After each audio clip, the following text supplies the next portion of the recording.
So a few years ago, we came up with the idea to teach furniture courses. We found a really cool piece of property, and it really lends itself to having almost a retreat. For 2.5 days, people come, they work on a project. We design different projects with kind of different skill sets in mind. First project was an end table. And the end table was designed in my head to incorporate all of my favorite techniques, just ways of woodworking that's made my life easier. And it just kind of morphed into more. It was really enjoyable for me. Just seeing the reaction of people, it just made sense to keep on adding more.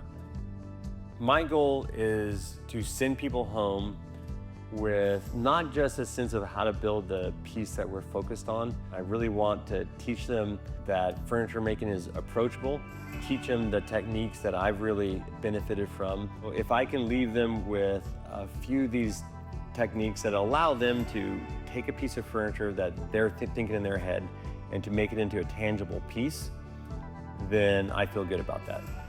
For 2.5 days, we focused on this project. We're gonna hang out, have a good time, meet like-minded people, and then take this project home.